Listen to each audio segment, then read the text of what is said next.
There we go. Hello. Here How you we doing? are. Yep. Another Thursday. This is what? Podcast number 45? Number 45. Wow, we're getting a history here. I know. Cool. I was kind of surprised by Cool. that today. I feel like we just started They didn't doing fire this. us already, you know? But they can't. Wait, we have to no fire. one can stop us from doing We have to fire this. ourselves. Yeah, you can't stop us. Sorry. So we got some inflation numbers today. Yes. Yeah. And good news, if you're a Social Security recipient today, your cost of living adjustment for 2024 is going to be 3.2%. Yep. Everyone's getting a raise. Yep. What Pretty else good. happened? It's pretty good. Well, the inflation numbers came out today on an annualized basis, which I kind of have a problem with, but it's 3.7%. And it picked up a little bit. It was like 0.5% this month, right? Yeah. It makes sense because if you looked at the gas prices in the last month, Right. they went crazy. You know what's interesting is it's gas and food that's driving that. A lot of the other numbers have gone down. Right. They're skewing the inflation numbers. Right. But we do have some upward pressure on the wages because, you know, they're having strikes and things. People are getting raises as they should. Yeah. There's still 2 jobs for every 1 worker out there. Is that right? Mm-hmm. I didn't know that. Yeah. Boy, So. This is the zombie economy. You can't kill it.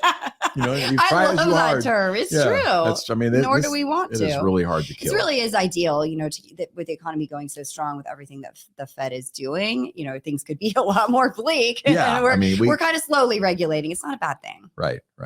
Yeah. You think about it, you know, the mortgage rates at 7.5%, you think we should be in a cataclysm, you know, tailspin. They went from 2.7, they're up almost 5 percentage points. Can't stop us. And we're still cruising around. Can't stop us now. Pretty good. Well, welcome to A Place of Possibility, everybody. My name is Richard Del Monte. And I am Angela Wright. As always, this show is for educational purposes only, and you should consult your own advisors before taking any action. And past performance is not a guarantee of future results. Can you do that faster like they Probably. do on the mortgage ads? Yeah, that would be good. Yeah.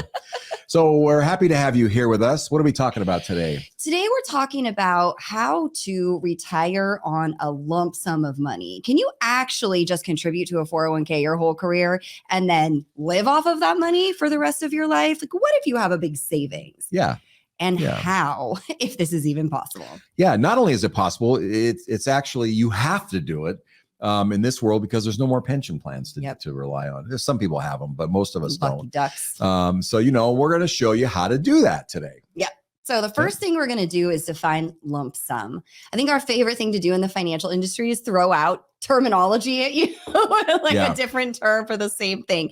So what we mean by a lump sum, you might also hear us call it your portfolio, your nest egg, your nut, your magic number, retirement savings, whatever. Yes, your principal. Yeah. So it's the amount of money that you manage to save up for yourself, or maybe, you know, employer matching or something like that. So we're talking about savings, you know, the money you've put in your savings accounts, in your brokerage accounts for investing, your retirement plans like 401k, 403b, IRAs.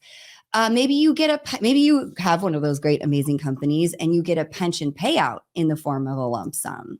Perhaps you received an inheritance and maybe you contributed to an HSA while you were working. Right. And as a retiree, you might combine these things with pension income, rental income, and most of us will get Social Security. Right. So there are 3 major considerations you have to think about and plan around when you want to retire and live on your savings. The first major consideration is how much can you actually safely withdraw from the amount of money you have saved, your lump sum or your principal or whatever you want to call it. So we're going to give you some examples here. The numbers are in a typical person that's retiring somewhere between 4 and 5% per year of your lump sum. So if you have a $6 million account, 4% would be 4.5%, 240,000. And then you could go all the way up to like 300,000. So we'll give you some examples. If you are an investor with a high level of risk tolerance, who can handle what we call a growth type portfolio, that would have 70% in equities. Now, equities are stocks, right? And you wouldn't just have like the S&P 500, you would spread that out. But you would have 70% in stocks or equities and 30% in fixed income, which means things like cash, CDs, money markets, and bonds. Okay. then you could be expected to withdraw 5% per year from that 70% equities portfolio, which would be about $300,000 a year on a $6 million portfolio. If you're, and retirees should never have more than 70% in equities or stocks, especially if they have a high withdrawal rate like 3%, like 5%, because the markets can go down. Yeah, we've seen it. In my lifetime, the stocks have gone down more than 50% 3 times. And guaranteed it's going to happen again, right? Of course. It's like the one thing I can guarantee you, actually. We don't know when. On average, it goes down like 50% every 25 years, but it doesn't like follow a train schedule. It's going to, if only, or plane schedule. It's going to do it whenever it does it. Like in 2000, it went down. And then in 2007, it did it again. So that was really close. That was not a fun time, was it? No, it wasn't. Not a fun time. But you think, so back to those numbers, you have $6 million. You can max out at about 370. It's important to note that's a pre-tax number. Right. That's before taxes. Right. And if you're sitting here, like we can teach you to do the math on this yourself, right? Take the amount of money that you have in your portfolio, multiply it by 0.05 on your calculator. That's the amount that you can safely draw annually from that portfolio. And an easier way to do that even is just divide your account by 20. Yep. That'll get you 5%. You don't want to do fractions. The rule of 20. And so then if you are a growth and income investor, which means you can tolerate having 60% of your money in stocks, you can afford to take out 4.5% per year. On a $6 million portfolio, you're talking about $270,000 a year of income.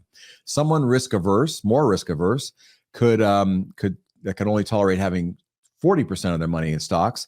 They could plan on withdrawing about 4% per year, which would be about $240,000 on a $6 million account. And we would say that the least of any retiree should have is 40% in stocks, right? That's the rule of thumb. And why is that?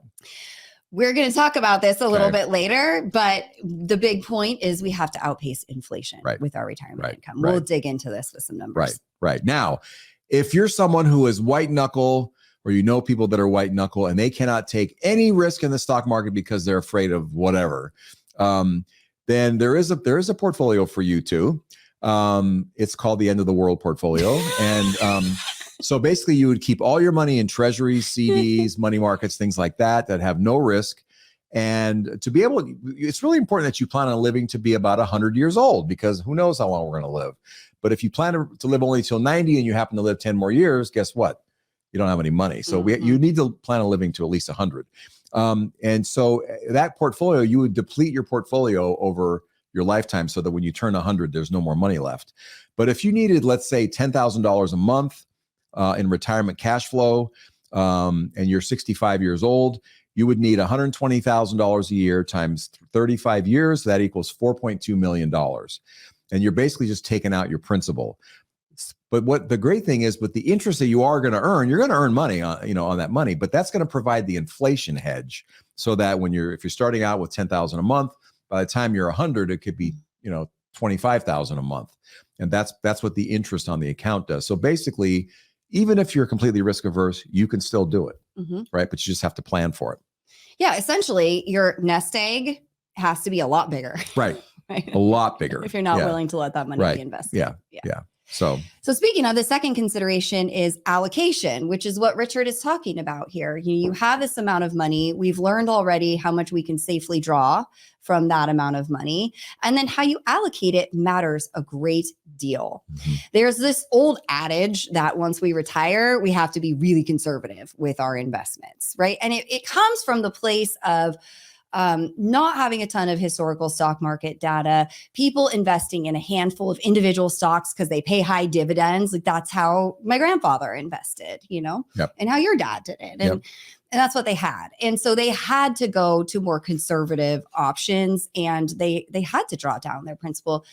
You don't have to do that anymore if you allocate your account properly. So we've had clients ask, should we just be in cash, right? Like I'm retired, I don't want to lose any money. Should I just be in cash? And now when cash pays 5%, okay, not so bad, especially if we're looking at an inflation rate of, 3.7%. Right. But, most of my career interest rates have been 2-3% or less on your savings account. And you're not even keeping up with inflation when you're doing that. So we need to have a portion of our money invested in the market. And we're really aware of inflation now, where I think most of my career people haven't been, because it's just like wasn't a big deal. Finally, everybody understands inflation. Like, I hate that we had to go through this, but thank you. And it worked. And if you've been listening for a while, you've heard this story already. Rich, tell the story of your father's retirement income arc. Okay. So my father retired in 1980. So that was 45 years ago. At the age of 55, he retired young. And at the time, his pension that he got from his employer was $600 a month, which sounds ridiculous today. Like, how could that even possibly happen? But at the time, you could buy a car for like $3,000. So it was actually doable. Yeah.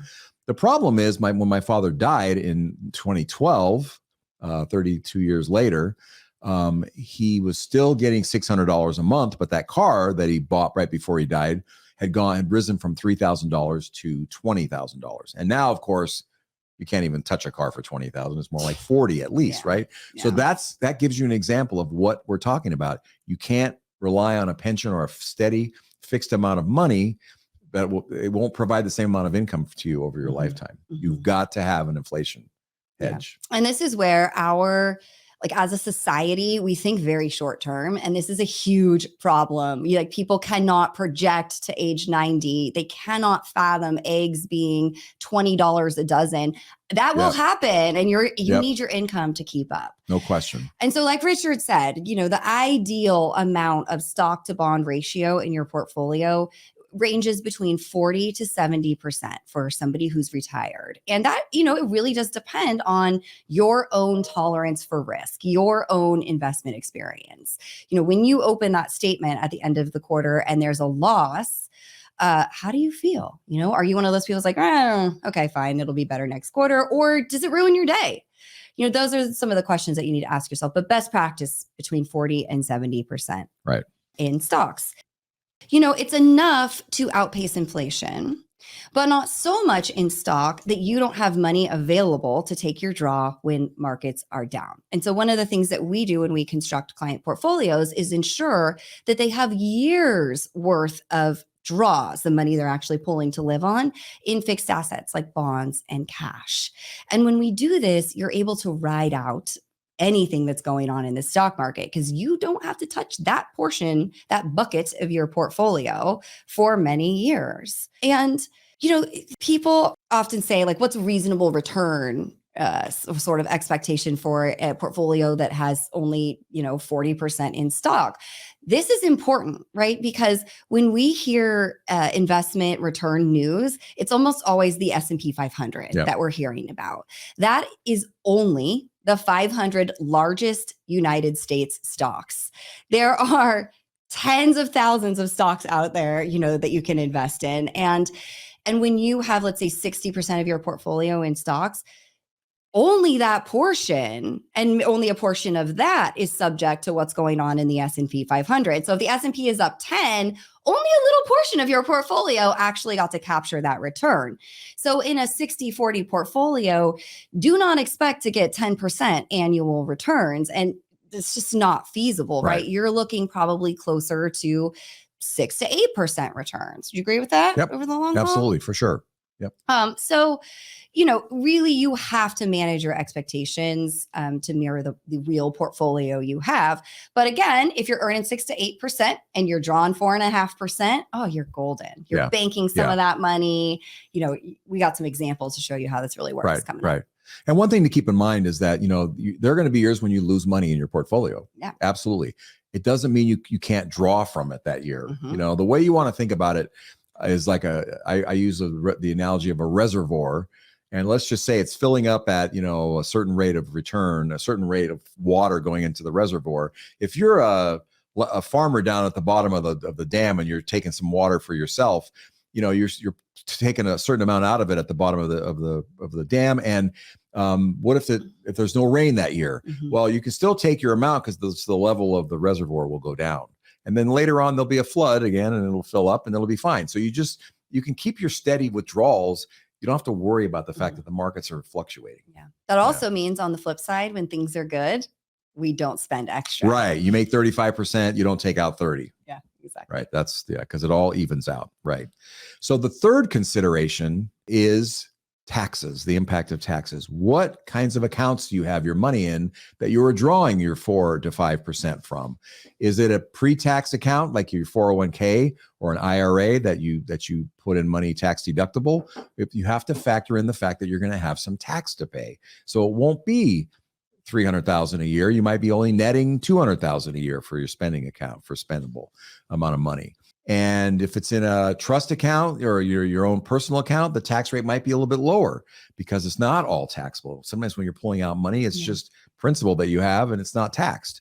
And again, if you have a Roth IRA, bingo, that's the best of all worlds. There's no tax at all. So it really depends on what kind of account you're drawing from when you think about it makes a huge difference. So if you're younger and you're still saving, thinking about tax diversification is super duper important. Like you really want to be chunking money into that Roth IRA if you can. If you make too much for that, talk to us. We have tricks up our sleeve. Right. We just had a young man come in just before the podcast. His name was Aaron. And they were trying to decide whether to put in money pre-tax, in an IRA or Roth. And we showed him if you put it in pre-tax, you can save $3,700 of tax between you and your spouse this year. But if you put it in Roth, you're going to end up getting $200,000 tax-free in 35 years. So which one do you want? And he goes, I want the tax-free. But $200,000. I'll tell you the pain on the faces of our 75 and 80-year-olds who only have, IRA, 401k, pre-tax assets when they're pulling money out. It gets bad and hard as you get older. I mean, you've got 30, in some cases 35% of your money going out to taxes, and that really eats away at what you can spend. Right. It matters a lot. And on that note, some people will take out, like, we have to buy a car. We need $50,000 for a car. Well, guess what? You got to pull out $75,000 in order to net 50 out of a pre-tax account. So it's hard. Yeah. And that really kills you later on. Yeah. It's actually, that's where you could rely on us to do the analysis, right? Does it make more sense to get a loan at 5% or to pull the money out of my account to do this? And, those decisions can make a big difference. Yeah. So sometimes taking it on the chin for tax today makes more sense because you can get it out later, tax-free. Yeah. So I think, those are the big three considerations. And I think the thing that we hear most when people walk into our office is, oh my God, what if I run out of money? Bag lady syndrome. Yes. The idea of drawing from a lump sum that you saved up is terrifying to people, especially if you're not familiar with stock market returns and such. And what if I run out? So what are the risks with doing this? And then how do we mitigate them? Yep. So the strategy that you use is really important, whether it's too conservative or too aggressive. You have to make sure that, how you have the money allocated fits your style. And if you make it too aggressive, you could run out of money. You could lose everything, right? So you don't want to have too much money in individual stocks. Like even when you were talking about the S&P 500, you don't have just like 500 stocks equally. 7 stocks are 35% of the S&P 500, and they're all techies. Apple, Nvidia, Microsoft, whatever else. Can't even think. I can't name the top 5 right now. But it's all in those stocks. So that's a big chunk of it. And so if you just rely on the S&P 500, you're taking a huge risk. Even though everybody in the market tells you, in the media tells you, oh, that's the way to go. It's not the way to go. It's not that safe.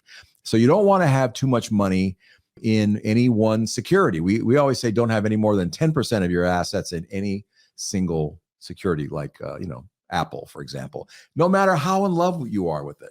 And people make that mistake. They fall in love with their securities, right? Oh my gosh. They work for the company. We have folks that work for, Adobe and stuff. And Adobe had a great run.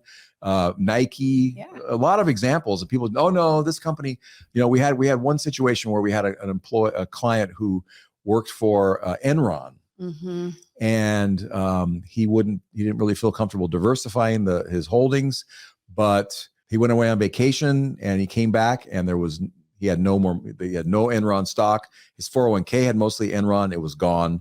His stock options were gone, and he didn't have a job. It's not funny. It's sad. And so it was a lesson that was learned, but you can't take those kinds of risks. It's not worth it. It's just not worth the risk, so don't fall in love with stocks who really did you right, because that doesn't mean that they're going to continue to do you right. Also, don't be worried about the markets being down today, and I don't want to be in equities. So you go into money markets and wait for the markets to get better. Don't do that. Yeah. Just don't rely on your emotions at all. In fact, whatever your emotions tell you to do the opposite. True. Honestly, that's the way to go. Yeah. Just be contrary. That's what Warren Buffett does. Yeah. Last time I heard, he was doing okay. He's doing just fine. Yeah. I mean, this is a conversation that we have a lot. The markets are going to go to zero and I'm going to lose all of my money. So let's talk about the reality of that. And I'm going to break it down for you because we were just saying, if you have, let's do a 60-40, 60% of your money is in stocks, is subject to these potential losses. Right. The biggest declines we've ever seen in stocks, and I'm just going to type the global market as a whole right now, right? So 50%, biggest, most common drops we see in stocks, right? So only 60% of your money is over here in this area where this could happen. And then it drops by 50%, right? So there is no scenario in which you completely run out of money with a 60-40 portfolio, like from investment losses. Obviously you could spend it, but there's no scenario. And I want you to really think about this because people definitely still project this idea that the stock market the bottom could fall out tomorrow. That would mean that every corporation in the world is deemed completely valueless by every investor in the world. So we have bigger problems if that's going on, right? Every corporation is defunct suddenly. Like, where are you getting your gas and groceries? We have a go get your gun situation going on. Grow your own food. Yeah. I mean, so this is just like, I will admit it's possible. It's not probable, but it's possible. And in that scenario, you're not going to care what's going on with your investments because you're surviving. Yeah. So please, the stock market going to zero along with your portfolio is really not probable. Right. The more probable scenario is a portion of your stocks goes down by 50%. You freak out and you put everything in cash and you never recover. Right. That's how people lose their money in the stock market. Right. So, right.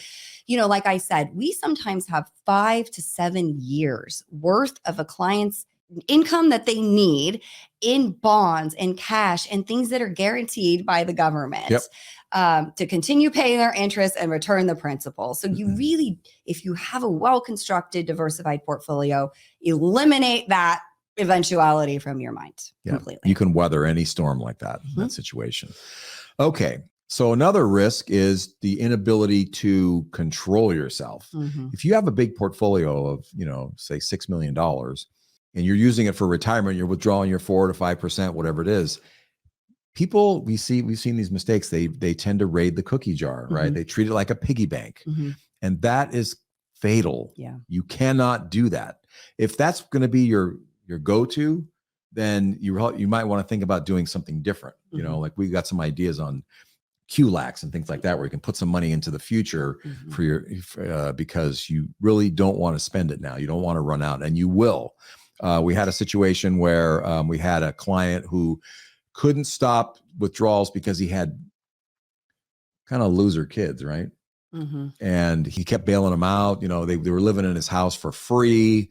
They wouldn't pay him rent. He had a rental house, so he wasn't renting the house, and they were sponging off him. And he would pay for their medical insurance and all these things. And he ended up running him. He wouldn't stop doing that, and he ran himself completely out of money by the time he was 70. He retired young.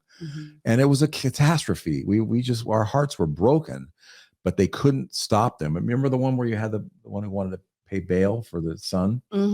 Yeah. My son's in jail. He needs $25,000. I learned a little bit more about the case, and I said, no. We showed her the impact of what might happen and other options for the son. And in that case, she did not give him the money. But, that case study about that family is a really important one because it's really easy for us to sit here right now and say, don't give your kids money. But if your kid is suffering as a parent, it's almost impossible to say no to them. Right.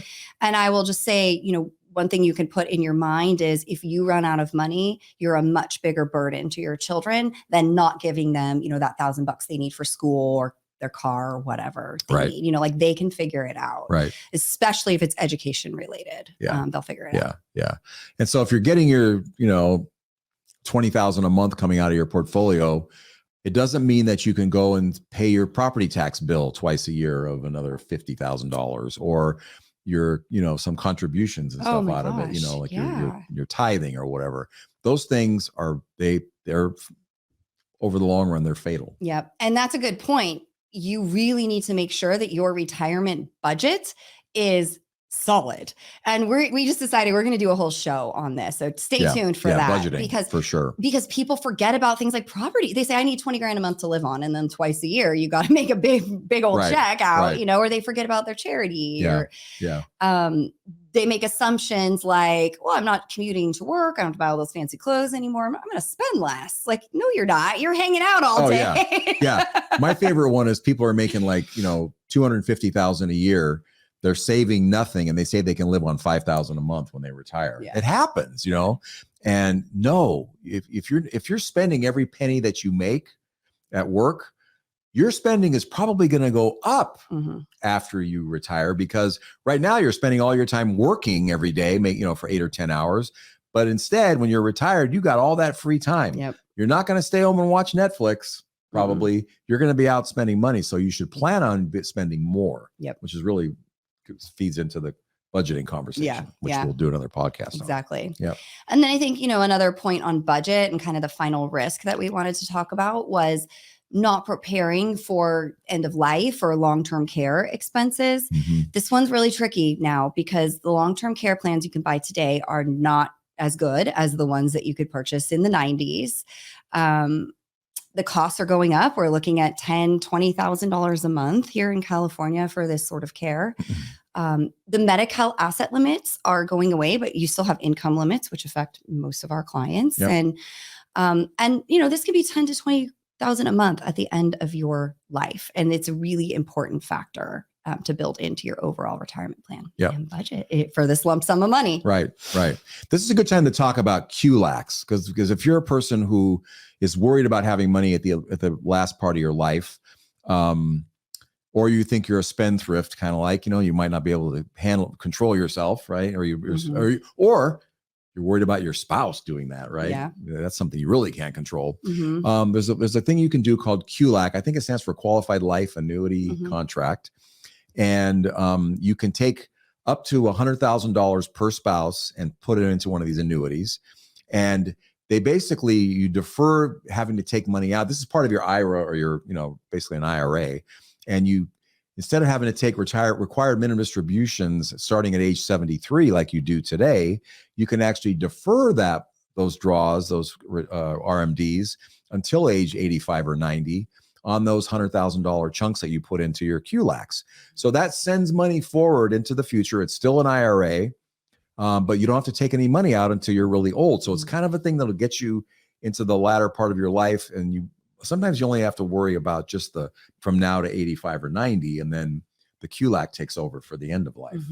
They're not that great. I mean, the rate of returns, it's an annuity, folks. The rates of returns are terrible, but again, it's something that you can do that avoids, because when you get into like 75, 80 years old, suddenly you're taking out gigantic required minimum distributions, more than you planned on or more than you need. They're all taxable.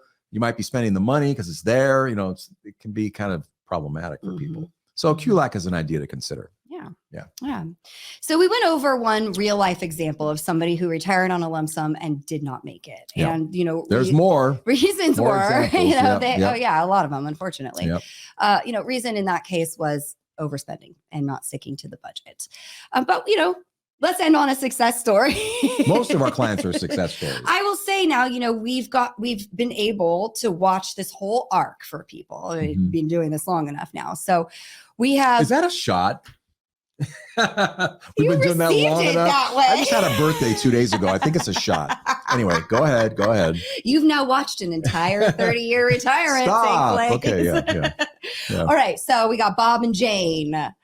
They retired from AT&T, local corporation here, and they had their 401k balances to live on, and they also had a pension. AT&T is still lovely in that way, or to the older employees. And so they got to choose, do we take a monthly payment or the lump sum? They chose the lump sum. And so they set their draw rate at 4.5%. They had a diversified portfolio, 70% stock, 30% bonds.